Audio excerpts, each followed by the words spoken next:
Vamos ter uma conversa sobre esse livro durante a noite. A gente vai conversar sobre o conto. Réplica. Esse aqui, ó. Bom, ele é escrito por Chimamanda Ngozi Adichie. Não sei se eu falei certo. Eu espero que esteja falando certo. De uma maneira bem generalizada, esse livro fala sobre o que ela sente depois de descobrir a traição dela. Ela quem? Peraí. Quem? Deixa eu ver aqui. Peraí. Quem? Quem? Eu não sei falar o nome da pessoa. Eu fiz uma breve anotação aqui. Eu vou ler rapidinho.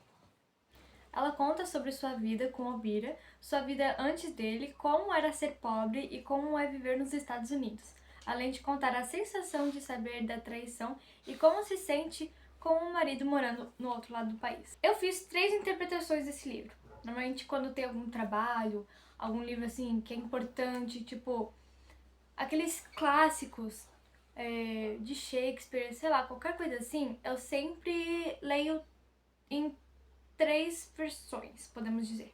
A versão dos olhos, a versão do cérebro e a versão do coração. A versão dos olhos, ela vai apresentar o quê? Vai começar a história com a Anne recebendo um telefonema da sua amiga. Peraí, eu não lembro o nome da amiga. É muito difícil, desculpa, esses nomes. Igemamaka. Não sei se passou perto ou se viu ele. Foi uma coisa assim meio superficial, como ela falou assim, viu seu marido com uma nova namorada, levando essa namorada pra dentro da sua casa. Vale ressaltar que eles têm 2 casas, tá bom? Tem uma das casas que fica nos Estados Unidos, que inicialmente era alugado, que era pra ela ter os filhos dela nos Estados Unidos, porque, não sei o que, dos homens que levam as mulheres para ter os filhos nos Estados Unidos. Tem exatamente uma página que fala sobre isso. Esse trecho, essa fala. A princípio, quando chegaram ao país para ter o bebê, ela se sentiu orgulhosa e excitada, pois tinha se casado com alguém daquele cobiçado clube, o dos homens nigerianos ricos que mandavam as esposas terem seus bebês nos Estados Unidos. Eles alugaram uma casa num subúrbio e depois ele comprou o Obira, que é o esposo dela, né? Esposo, marido?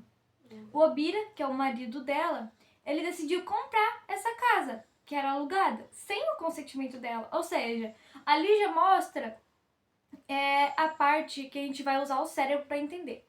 Ali já mostra como ele rebaixa ela na parte que fala assim da família, que mostra o consentimento da família ali e das decisões que se toma quando tem um casamento.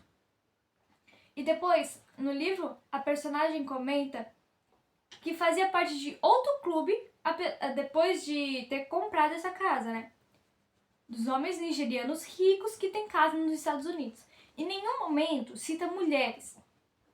Como, mulheres que são mandadas para ter filhos nos Estados Unidos. Não, é homens nigerianos ricos que mandam as mulheres para ter filhos nos Estados Unidos. Em nenhum momento ele aplica essa parte das mulheres. Então, isso é o consentimento do cérebro, que a gente já vai percebendo isso. O olhar é a fala que ela teve dentro do livro. O cérebro é entender o porquê que essa fala é desse jeito. E o coração a gente vai ver no final do livro. Outro ponto que eu grifei, assim, que eu achei muito importante, é que ele sempre levava pra ela nos Estados Unidos, porque assim, ele morava acho que 2 meses durante as férias com ela nos Estados Unidos e depois voltava pra Nigéria pra trabalhar, porque, os homens ricos, né? Então ele ficava na Nigéria trabalhando, às vezes viajando, sei lá, fazendo coisa assim do trabalho dele, e 2 meses ele ficava nos Estados Unidos. E uma coisa que eu percebi nesses 2 meses, assim, ele sempre levava alguma coisa que demonstrasse a história do povo, assim.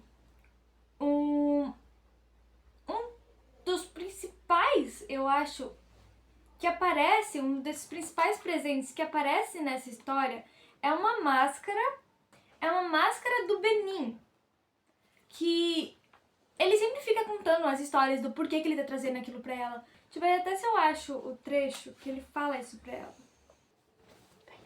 Achei.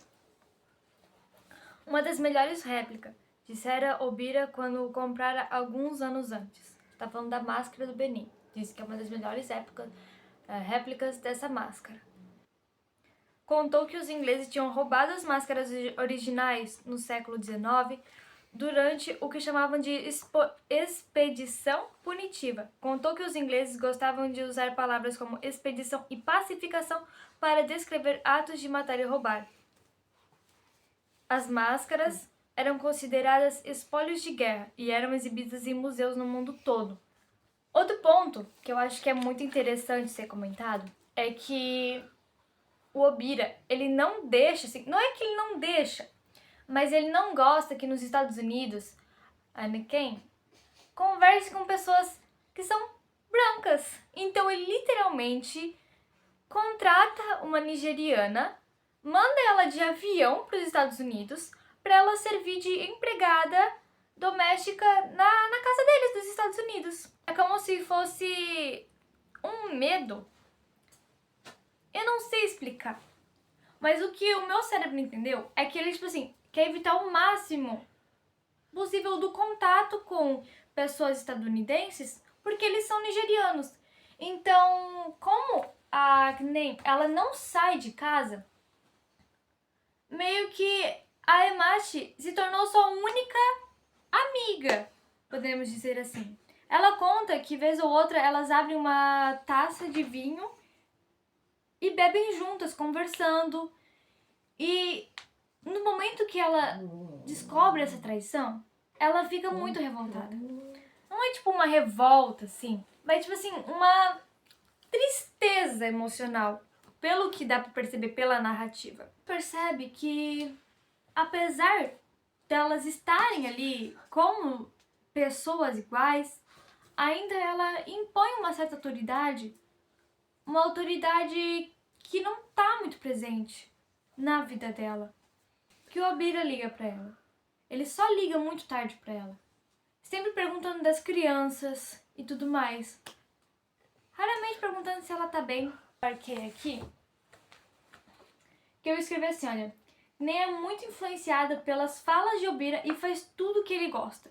E mais pro final do livro, ele vai até os Estados Unidos como se nada tivesse acontecendo. Ela também tem uma certa culpa, assim. Ela lembra de que está casada e que o marido tem uma namorada, mas também lembra do seu passado, onde os outros homens estavam casados e ela que era a namorada. E tem um momento que algumas pessoas vão dizer: ai, nossa, isso é muito promíscuo, isso é muito sexy, de certa forma. E eu penso, não, isso é triste. Achei que você ia gostar. Falando do cabelo, tá? Ela tá falando do cabelo dela. Qualquer coisa fica bonita nesse rosto lindo, mas eu gostava mais do cabelo comprido. Você devia deixar crescer de novo. Cabelo comprido fica mais elegante na esposa de um grande homem. Obira fez uma careta quando disse grande homem e ri.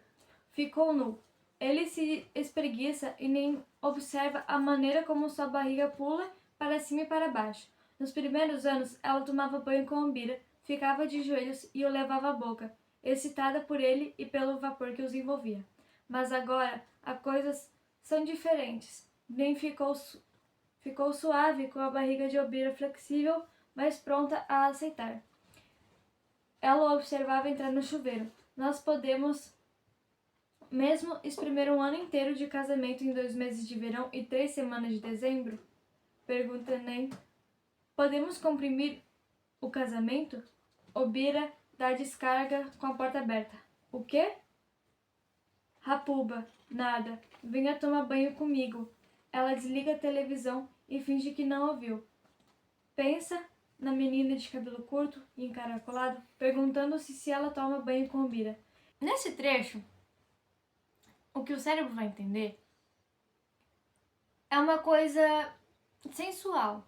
Ele vai entender que é uma coisa sensual, que os casais fazem, que é normal. Mas agora, já usando o coração, percebe que ela está se forçando, que ela se sente oprimida e que ela não se sente segura nem amada. Ela se sente na obrigação de fazer aquilo. Ela tenta se escapar, mas continua se sentindo nessa obrigação. Dá pra sentir que ela não está confortável o livro inteiro. Percebe-se esse certo desconforto, na verdade.